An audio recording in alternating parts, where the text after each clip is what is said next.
poussins! J'espère que vous avez passé un joyeux Halloween malgré le confinement.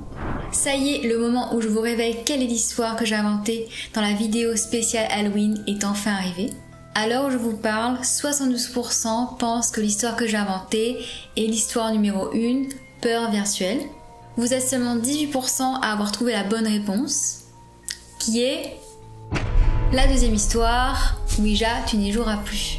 Bravo à toutes les personnes qui ont trouvé la réponse. Dites-moi dans les commentaires si vous avez trouvé ou pas, j'aimerais vraiment savoir. Je vais maintenant vous révéler quelle est l'histoire que j'ai préférée et qui m'a fait le plus peur parmi les trois.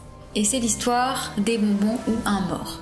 Franchement, cette histoire, quand je l'ai lue la première fois, elle m'a fait vachement frissonner parce que je me suis mis à la place de ces deux garçons qui, le soir d'Halloween, déjà, je comprends leur frustration de ne pas avoir pu faire ce qu'ils voulaient faire, aller faire du porte-à-porte pour demander des bonbons aux gens. Je comprends vraiment pas pourquoi leurs parents ont estimé qu'ils étaient trop vieux pour faire ça. Depuis quand tu décides que ton gamin, son enfance est terminée?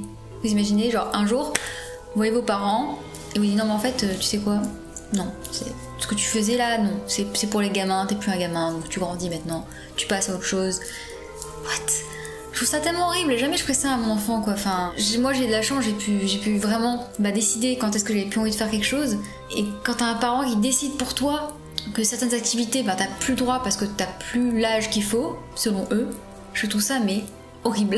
Ensuite, t'as un mec bizarre qui m'a frappé à ta porte et qui, voilà, dans son comportement, tout indique qu'il n'est pas net du tout et que il ne veut pas du tout de bien. Et enfin, se dire que la voisine s'est fait tuer, par un criminel le soir même et que, Calvin pense que c'est la même personne, le même gars qui a frappé à sa porte. Je pense que niveau culpabilité, j'aurais ressenti la même chose. Je pense aussi que ça doit être le même gars. Après, bon, je pense que ça sert à rien de s'en vouloir parce qu'au final, c'est pas lui qui a commis le meurtre, mais c'est vrai que quand t'as un mec bizarre qui vient devant chez toi, qui a l'air vraiment pas net du tout, qui a l'air un peu bizarre et tout, c'est mieux d'appeler la police. Mais voilà, l'individu ne l'a pas agressé, n'a pas essayé d'entrer dans sa maison, il a rien fait en fait. Donc la police, s'il avait signalé, bon, peut-être que la police aurait fait sa ronde et ça aurait peut-être empêché la vieille dame de se faire tuer, mais peut-être pas non plus. Je veux dire, n'importe qui aurait pensé comme ça aussi. Pour appeler la police, il faut vraiment avoir une bonne raison. Il faut que la personne soit armée, qu'elle te menace, ou bien qu'elle essaie de pénétrer dans ta maison, qu'elle soit violente, qu'elle t'insulte, je sais pas, qu'elle fasse quelque chose, où t'as l'impression d'être vraiment en danger. Là, la personne, elle a juste demandé, tu es tout seul ici? C'est tout. Enfin, il a pas dit, vas-y, ouvre-moi la porte, sinon je te tue, quoi. Il a juste posé des questions un peu bizarres. Donc, c'est pour ça que Calvin n'a pas estimé, je pense, que c'était nécessaire d'appeler la police. Mais je comprends également qu'il s'en veuille de ne pas l'avoir fait.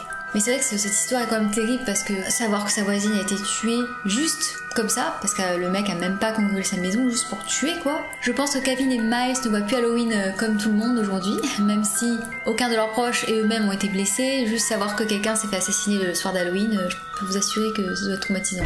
Voilà, cette vidéo est terminée. Je vous dis donc à très bientôt dans la prochaine vidéo Chair de Poule. Au revoir les poussins.